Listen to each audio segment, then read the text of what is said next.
Hello friends, मेरा नाम है सदीक सर और आपका स्वागत है हमारे जीबीसी क्लासेस में।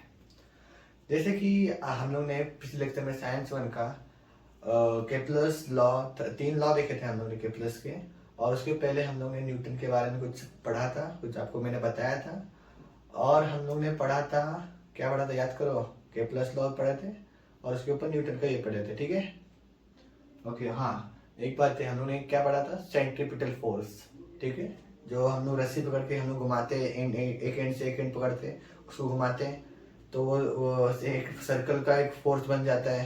अगर उसको छोड़े तो कहीं पर भी आ सकता है, अगर उसको फोर्स हट गया तो एक तरफ से। तो हम लोगों ने वो सीखा था।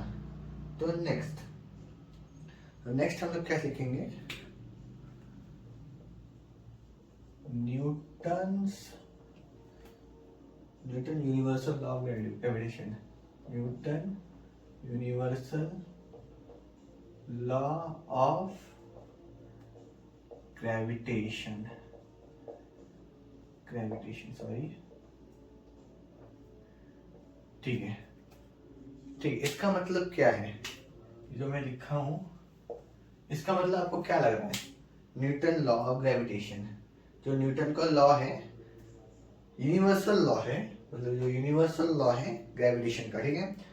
तो उन्होंने एक लॉ बनाया था जो है, the force is directly proportional to the product of the masses of the two object and is inversely proportional to the square of the distance। तो आपको इजीली समझाता है एक डायग्राम बना के। जैसे समझो कि हमारा दो ऑब्जेक्ट है, ठीक है। ये है मास 1 m1 और m2, ठीक है। मास 1 मास 2, ठीक है।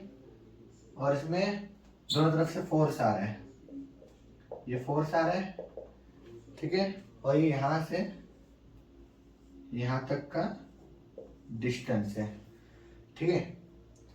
तो उसमें क्या बताया? जो फोर्स है हमारा, ठीक है, जो हमारा फोर्स है वो क्या है? वो इक्वल से, सॉरी, हाँ, जो फोर्स है हमारा क्या पढ़े थे हम लोग ने? The force is directly proportional to the product of the masses. मतलब कि इन दोनों का मासेस का डायरेक्टली प्रोपोर्शनल है, मतलब कि वो डायरेक्टली प्रोपोर्शनल है प्रोडक्ट ऑफ द, मतलब कि m1 इंटू, मतलब कुछ नहीं, m1 m2 लिख दो तो इंटू आ जाएगा, उसमें पॉइंट लिखा तो भी चलता है, ठीक है। और क्या होता है?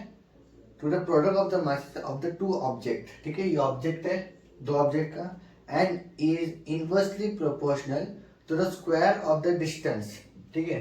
मतलब कि इनवर्सली प्रोपोर्शन, ठीक है। इनवर्सली प्रोपोर्शन क्या है? स्क्वायर ऑफ द डिस्टेंस, मतलब कि इससे ये इनवर्सली प्रोपोर्शनल, मतलब इससे डायरेक्ट प्रोपोर्शन है। अगर ये बढ़ेगा, जैसे कि फोर्स हमारा 2 है तो ये भी 2 रहेगा। अगर ये 4 2 से बढ़ेगा, मतलब कि 2 से 4 हो जाएगा, तो ये भी 4 हो जाएगा। मगर इसका क्या है? अगर ये 4 होगा तो ये कम हो जाएगा, ठीक है। अगर ये बढ़ेगा तो कम होगा, अगर ये बढ़ेगा तो ये कम हो जाएगा, ठीक है। जैसे कि फोर्स हम लोग ने समझ लो 2 लिया, 2 फोर्स डाल रहे हैं, तो हमारा मास क्या आ रहा है? इस ये भी 2 आ रहा है, सेम आ रहा है, ठीक है। बट इसका क्या आ जाएगा? कम हो जाएगा, 0 हो जाएगा, समझ लो, ठीक है। कम हो जाएगा, 0 नहीं तो 1 हो जाएगा, ठीक है। अगर यहाँ पर 4 आ रहा है तो यहाँ पर 4 बनेगा, बट यहाँ 2 रहेगा, ठीक है। वो कम हो जाता है, ठीक है, इनवर्सली, मतलब, ओके, ठीक है। तो इसमें हम लोग ने क्या बताया और आगे क्या है? और हम लोग अभी इनवर्सली प्रोपोर्शनल और डायरेक्ट प्रोपोर्शनल हटाना है, ठीक है। प्रोपोर्शनल का साइन हटाना है, तो हम लोग कोई कांस्टेंट लेना पड़ता है। तो हमारा एक कांस्टेंट है, कौन सा कांस्टेंट है? यूनिवर्सल ग्रेविटेशन कांस्टेंट, ओके, ठीक है। तो F is equals to, sorry, हाँ, F is equals to G। इसकी जगह क्या आ गया हमारा? G, मतलब G ग्रेविटेशन कांस्टेंट, ठीक है। G m1 m2 upon d का स्क्वायर, ठीक है, ठीक है। और G हमारा क्या है? G is the universal constant, ठीक है। वो यूनिवर्सल कांस्टेंट है, ठीक है। सॉरी, यूनिवर्सल है क्या? Universal constant, okay. तो G हमारा क्या है? वो यूनिवर्सल कांस्टेंट है, ठीक है।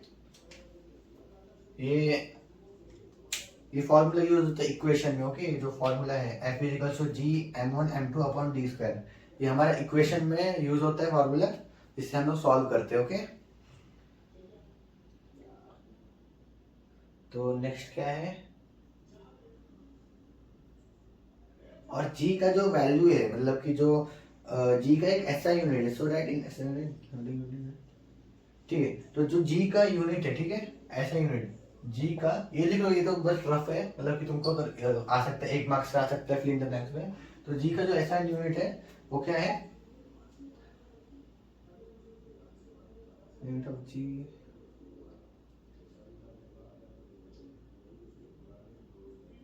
क्या है हमारा, एम स्क्वायर के पर एम स्क्वायर के जी का स्क्वायर, ठीक है, ठीक है। और जी का हमारा क्या है, एक वैल्यू है, ठीक है, जी का एक वैल्यू है, क्या है, 6.63 इंटू 10⁻⁻7, -7 है ना, सॉरी -11 है, -11। और उसका यूनिट क्या है हमारा, न्यूटन एम स्क्वायर पर के जी स्क्वायर, ठीक है। अब ये ऊपर था तो ये माइनस पे था, ठीक है, जब उसको नीचे लेके आएंगे तो क्या बन जाएगा हमारा, माइनस हट जाएगा तो नीचे 2 आएगा, ठीक है। जैसे कि अब ये पर है, अगर पर नहीं लगाया है तो इसको हम लोग को माइनस डालना पड़ेगा, बट यहाँ पर हम लोग ने पर के जी स्क्वायर बोला है तो यहाँ पर माइनस हट जाएगा, 2 आएगा। वहां पर बुक में लिखा होगा एन एम स्क्वायर के जी स्क्वायर लिखा होगा, बट हम लोग ऐसे मानते हैं एन एम स्क्वायर पर के जी स्क्वायर, ठीक है, ठीक है। ये हमारा Newton universal law of gravitation, इसका मतलब, ठीक है।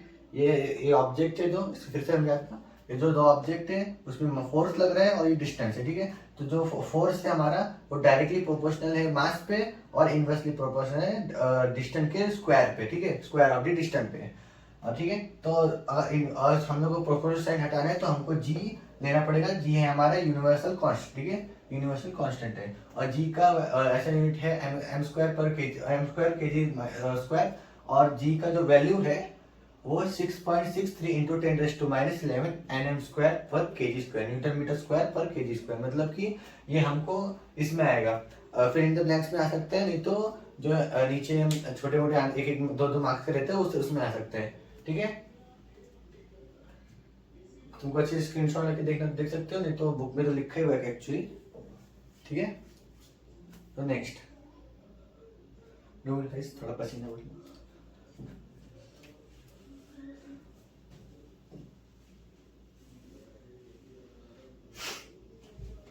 हाँ। तो नेक्स्ट क्या है हमारा, नेक्स्ट हमारा है यूनिफॉर्म सर्कुलर मोशन, और उसको बोलते हैं मैग्नीट्यूड ऑफ सेंट्रीफ्यूगल फोर्स, मतलब कि इसको यूनिफॉर्म सर्कुलर मोशन भी बोलते हैं and magnitude of centrifugal force, ठीक है। तो इसको रफ कर देता,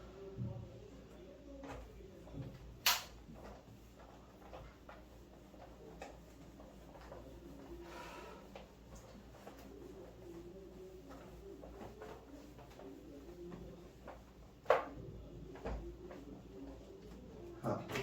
तो हमको नेक्स्ट क्या देखने का है, नेक्स्ट हमको देखने का है यूनिफॉर्म सर्कुलर मोशन, ठीक है, क्या देखने का है, यूनिफॉर्म सर्कुलर मोशन, इसको हम लोग मैग्नीट्यूड ऑफ सेंट्रीपिटल फोर्स भी बोलते हैं, सेंट्रीपिटल फोर्स, ठीक है। अब हमको ये देखने का यूनिफॉर्म सर्कुलर मोशन, इसका मतलब क्या है, ठीक है। तो उसमें एक फॉर्मूला है हमको, ठीक है, पढ़ने का है यूनिफॉर्म सर्कुलर मोशन, ठीक है, और उसको हम लोग मैग्नीट्यूड ऑफ सेंट्रीपिटल फोर्स भी बोलते हैं, ठीक है। तो हम लोग को ये पता है कि स्पीड हमारा क्या होता है, डिस्टेंस अपॉन टाइम होता है, ठीक है।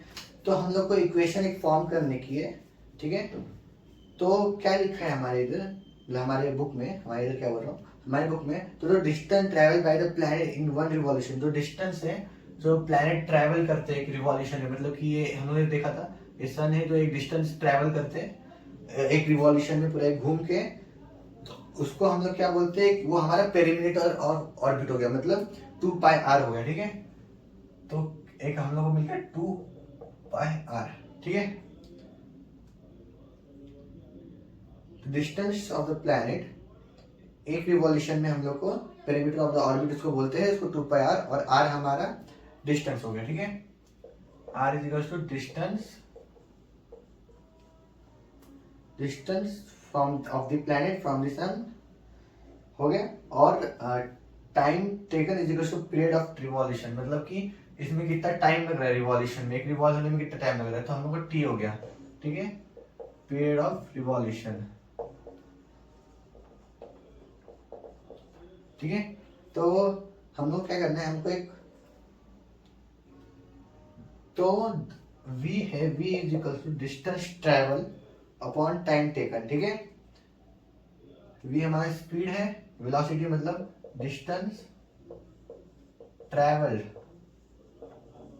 अपॉन टाइम टेकन, ठीक है। और उसको हम लोग क्या बोलेंगे, डिस्टेंस ट्रैवल हम लोगों ने क्या देखा था, 2πr, ये डिस्टेंस ट्रैवल है तो 2πr, और टाइम टेकन हमारा आ गया 80। 2 मिनट, ये और ये देखो, ठीक है। तो टाइम टेकन क्या हो गया हमारा, t हो गया, ठीक है। तो हमारा अभी फोर्स का एक फॉर्मूला है, F is equal to mv² upon t, ठीक है। फोर्स का एक फॉर्मूला है mv² अपॉन t, ठीक है। तो अभी देखो v की जगह पे ना अभी डाल दो 2πr अपॉन t, ठीक है। तो क्या आएगा हमारा, F रहने दो जी, एक m आएगा इधर, m और m इधर ना, 2πr इधर से उठ रहा है, बाद में अपॉन t, ठीक है, ये क्लोज हो गया, ठीक है। और उसका स्क्वायर, क्योंकि ये स्क्वायर था, v² था, तो उसका स्क्वायर आ गया अपॉन t, ठीक है। अभी इसको करो, 2 का स्क्वायर कितना हो जाएगा, 4, ठीक है। और m का स्क्वायर तो नहीं होगा, तो 4 इंटू m, मतलब कि ये 2 का स्क्वायर 4 हो जाएगा, तो 4 इंटू m हो जाएगा 4m, ठीक है, 4m, और पाई का स्क्वायर पाई स्क्वायर, और r, ठीक है। और ये अपना t का स्क्वायर, ठीक है। सर ये पूरा आएगा ना, क्योंकि ये t इधर था, तो ये पूरा स्क्वायर आएगा, हाँ राइट, t का स्क्वायर अपॉन, और ठीक है। तो हम लोग उसको क्या करेंगे, इसको मल्टीप्लाई और डिवाइड करेंगे, किससे किससे करेंगे हम लोग, मल्टीप्लाई डिवाइड बाय r², ठीक है। Multiply and divide bye r², ठीक है।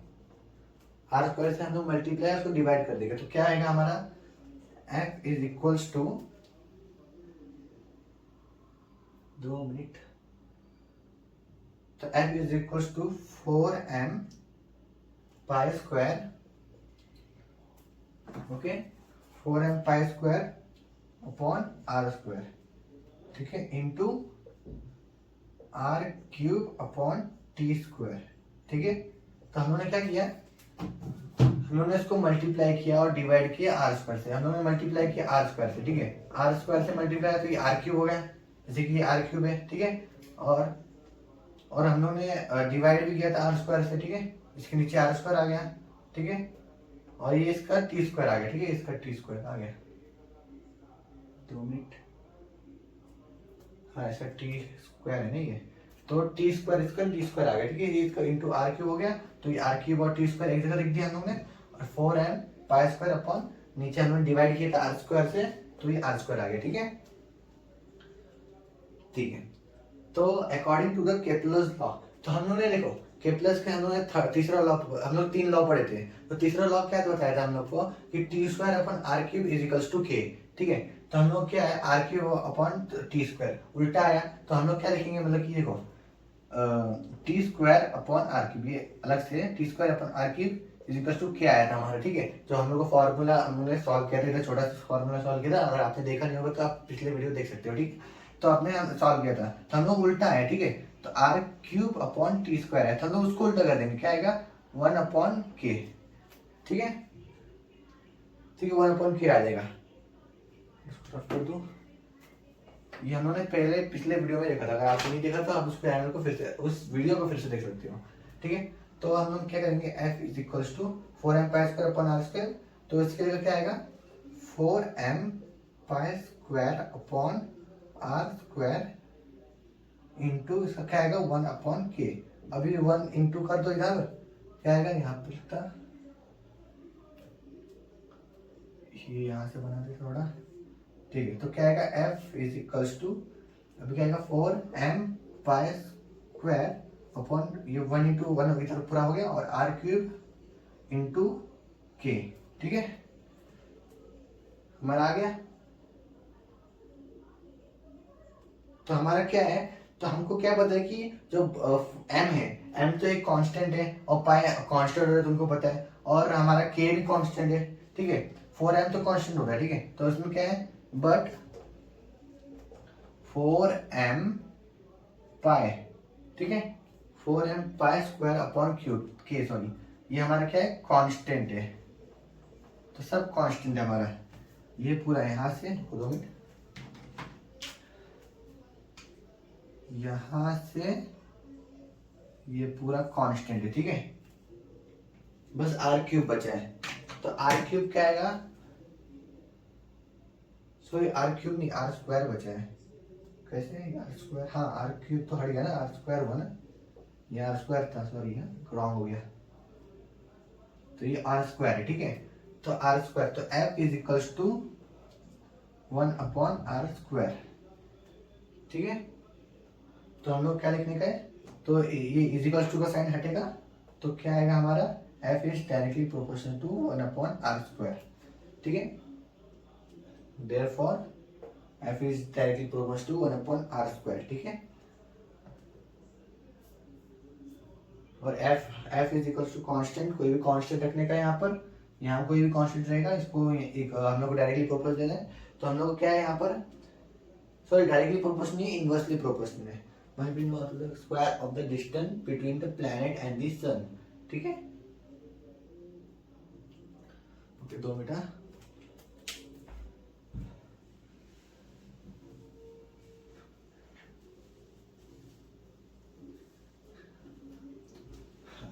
तो इतना समझ में है आपको, हम लोग ने क्या पढ़ा, यूनिफॉर्म सर्कुलर मोशन, इसको हम लोग क्या बोलते हैं, इसको अलग से हम लोग एक और चीज बोलते हैं, मैग्नीट्यूड ऑफ सेंट्रीपिटल फोर्स।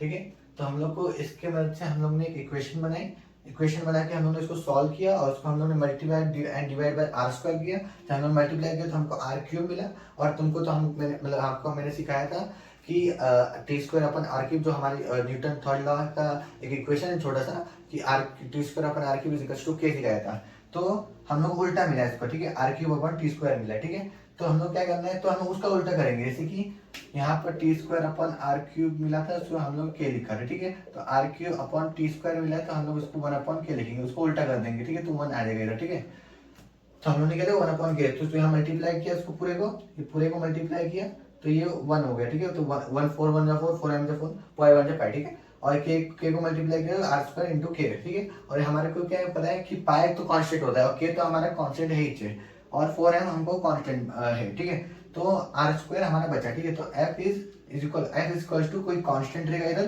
कोई भी कांस्टेंट रहेगा वो हमारा, मतलब यहाँ कांस्टेंट लिख दो। ठीक है, तो 1 अपॉन आर स्क्वायर बन जाएगा। ठीक है, तो हम लिखेंगे F is inversely proportional to 1 upon R square. ये हमारा यूनिफॉर्म सर्कुलर मोशन का एक फॉर्मूला है, और ये हम लोग को मे बी आंसर में आता होगा इक्वेशन में सॉल्व करने के लिए। ठीक है,